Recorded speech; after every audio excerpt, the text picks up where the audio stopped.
सबको सभी को मेरा प्रणाम। जैसा कि आपको मैंने बताया था कि आज इस समय मैं विवाह के संदर्भ में पूरा सीरीज चलाने की कोशिश करूंगा। जितना भी मेरे को समझ हो उतना मैं बताने की कोशिश कर रहा हूं। कल के चैप्टर में मैंने बताया था गण मैत्री कैसे देखी जाती है। तो गण को मिलाने के लिए नक्षत्रों को मिलाया जाता है।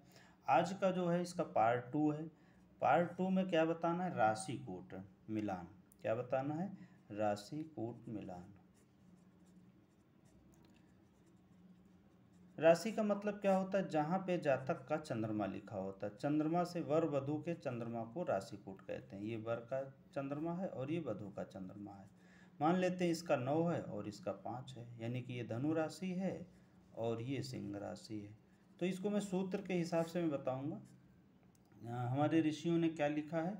मृत्यु खष्टे अष्टमे गेयो नवमे पंचमे कली द्विर्द्वादशे च दारिद्र्यं वर स्त्री राशि गता फलम। अर्थात कहने का अर्थ ये है कि मृत्यु खष्टे अष्टमे गेय, अगर किसी जातक का वर का या वधु का खष्टे अष्टमे द्विद्वादश है, चंद्रमा से चंद्रमा छठे है, जैसे हमने ये पत्रिका ली, ठीक है। अब हमने किसी वर का चंद्रमा देखा कि जो राशि लड़की का या वधु का चंद्रमा धनु राशि का है और लड़के का चंद्रमा 10, 11, 12, 1, 2, चंद्रमा यहाँ पे आ गया, उच्च का हो गया 3, 4, यहाँ पे स्वराशि का हो गया, ठीक है। 5, 6, 7, 8 यहाँ पे नीच का हो गया। तो ऋषियों ने क्या लिखा है ग्रंथकारों ने कि अगर चंद्रमा जातिका का या जातक का जातक के लग्न से 6, 8, 12 भाव में है तो मृत्यु तुल्य कष्ट देता है। मृत्यु लोग लिख गया है, इतनी सूत्रों में को शब्द ज़्यादा नहीं जोड़े जा सकते थे।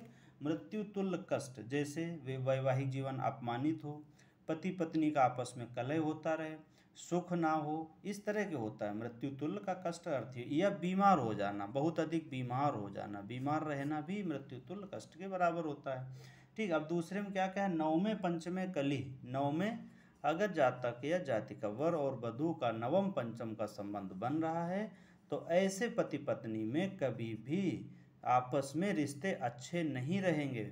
पति पत्नी हमेशा कलह करते रहेंगे, बिना मतलब की लड़ाइयाँ होती रहेंगी जिनका कोई अर्थ नहीं है, ठीक है। तो 2 सूत्र हो गया। तीसरा क्या है? द्विद्वादश है दारिद्रम। अगर द्विद्वादश है, मान लीजिए लड़की का चंद्रमा धनु है और जातिका का लड़के का या चंद्रमा मकर है, यानी कि मकर राशि है, तो ये द्विद्वादश गिना जाएगा। द्विद्वादश का अर्थ क्या होता है? द्विद्वादश का अर्थ होता है जहाँ पर चंद्रमा लिखा है उसके एक भाव आगे उसके एक भाव पीछे, ये द्विद्वादश का फार्मूला होता है।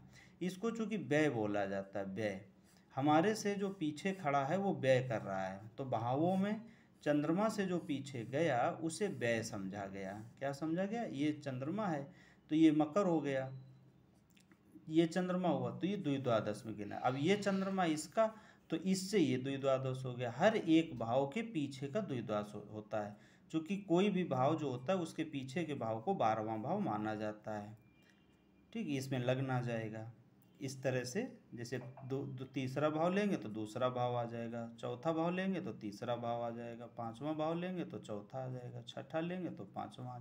इस तरह से द्विद्वादश का सीरीज बनता चला जाता है। एक भाव पीछे को द्वादश बोलते हैं, एक भाव आगे को द्वि बोलते हैं। द्वि का मतलब 2। चाहे स्त्री राशि गता फलम, यानी कि वर की राशि से कन्या की राशि तक गिनने से 6, 8 हो, चंद्रमा से चंद्रमा 6, 8 हो, 12 हो तो मरण तुल्य कष्ट होता है, 9, 5 हो तो आपस में कलह रहती है, द्विद्वादश हो तो दरिद्रता समझनी चाहिए। यानी कि दरिद्रता कैसे? खर्चे बढ़ जाएंगे, खर्चे अस्पताल के बढ़ जाएंगे, आय के स्रोत कम होने लगेंगे। मान लो कोई व्यक्ति नौकरी करता है तो वो सस्पेंड होता जाएगा, पद अवनति हो जाएगी,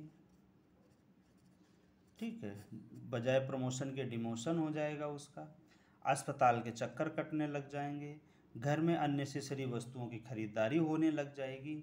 इसलिए कहा गया है कि इन राशि कोट को मिलान देख लें। अब कुछ इसमें निषेध भी होता है। निषेध संभव रहा तो कल की वीडियो में बताएंगे, या फिर कभी आगे जब सारी निषेध बताएंगे तब बताएंगे। इसमें निषेध भी कुछ होते हैं। ठीक है, आज के दिन इतना ही रहेगा। अब कल के दिन रहेगा राशि वर्ण ज्ञान कैसे होता है। ठीक है, आगे इसी तरह से मैं रोज एक एक करके कुंडली मिलान के विषय में डालते रहेंगे। सभी लोगों को बहुत बहुत आभार।